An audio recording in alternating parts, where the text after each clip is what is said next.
The Foolish Green Frog. There was once a green frog who used to float in Peter's bath every night.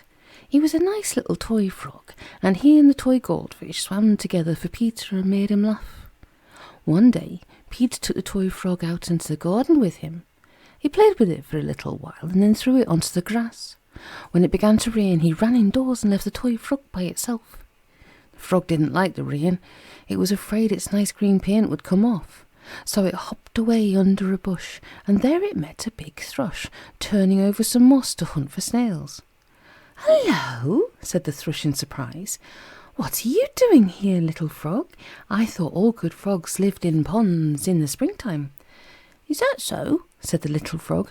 "Well, I will certainly go and live in the pond too." "Shall I show you the way?" asked the thrush politely. "You are not very big, so perhaps you're not old enough to know the way." "I can find it by myself, thank you," said the frog haughtily. "I'm quite big enough. Goodbye." He hopped off to look for the pond. He longed to be a proper frog and not a toy one. He wanted to play with the other frogs and have a good time.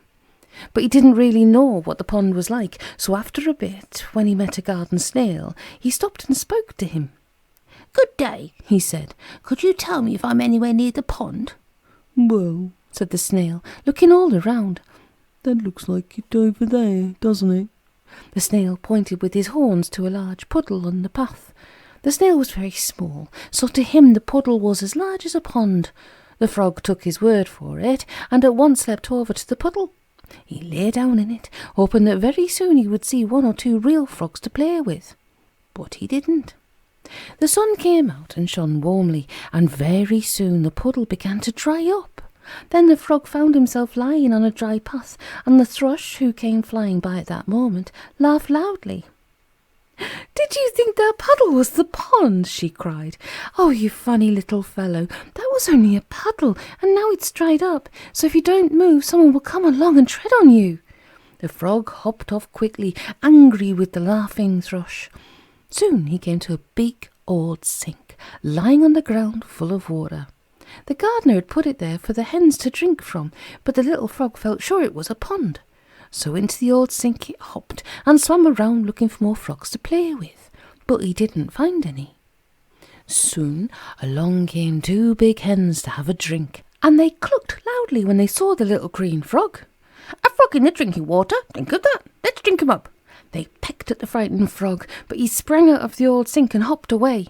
One hen poked him with her beak and made a dent in his shoulder. He didn't like it at all. On and on he went, and at last came to a big rain barrel into which dripped water from the roofs. Beside it was a worm, poking his head out of a hole. "Good day," said the frog. "Can you tell me where the pond is?" "What's a pond?" asked the worm in wonder, for he'd never left his little hole in all his life. "Oh, it's a lot of water," said the frog. "Dear me, that must be the pond in this great barrel you see," said the worm. "I once heard the robin saying it was full of water." "Thank you," said the frog, and you should have seen him making his way up the side of that barrel. It was quite exciting to watch him, and the worm felt certain he would tumble off and bump his head on the ground. But he didn't. He reached the top in safety and dived into the water that filled the barrel. There were no other frogs there. It was most disappointing. The little toy frog swam about, and then he suddenly saw a big face looking at him. It was the cook, coming out to get a pail full of water from the rain barrel, and she was surprised to see a frog there. He was so frightened that he leapt straight out of the rain tub and fell to the ground. "Oh, what are you doing in our rain barrel?" cried the cook. Then he knew he hadn't been in the pond after all. On he went again, and at last he really did come to the pond. But it wasn't the frog pond. No, it was the duck pond. No frogs live in duck ponds, for the ducks eat every one that they find. But the little toy frog didn't know that. He was so anxious to be a real proper frog, they didn't think of any danger, but jumped head first into the duck pond and swam about to find some friends to play with. But the only creatures there were the big white ducks. They saw him, and thinking he was a real-life frog, they all came swimming up. "Meow, meow, here's a frog," they quacked. "Meow, meow, here's a frog. Let's eat him. Meow, meow, what a flying morsel. Meow, meow." The frog was frightened, almost out of his wits. He must run away quickly before these big white birds pecked him and swallowed him up. Out of the pond he jumped, and all the ducks waddled out of the water after him. Then suddenly something swooped down on him from the air and snapped him up, and off he went into the air for the sound of flapping wings. At first he thought the duck had caught him, but soon he heard a chuckle and knew it was the thrush who had offered so politely to show him the way to the pond. "Well," said the thrush, "you've made a pretty mess of things, haven't you? I've watched you, and oh, how I've laughed. I saw you in a puddle, and I saw you nearly drunk by those hens. I watched you climb into the rain tub, and how I chuckled when you sprang into the duck pond. I was just in time to rescue you." "No, thank you," said the green frog gratefully. "I'm sorry I was rude to you at first. Where are you taking me to?" "Well, don't you want to go to the frog pond?" asked the thrush. "Not now," said the frog. "I've learnt my lesson. I'm not a real frog, and I never will be. I'm only a toy frog, and I'd better try to be what I'm meant to be, something for a little boy to play with. Will you take me back to Peter?" "You'll just be in time for his bath," said the thrush.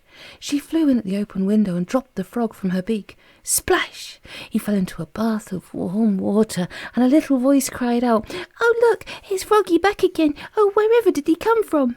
It was Peter having a bath. He was so pleased to see the little frog, and as for the toy codfish, he nearly went mad with joy to see his friend once more. "I shall never try to be grand again," thought the toy frog, swimming happily in the bath, and as far as I know, he swims each night there still.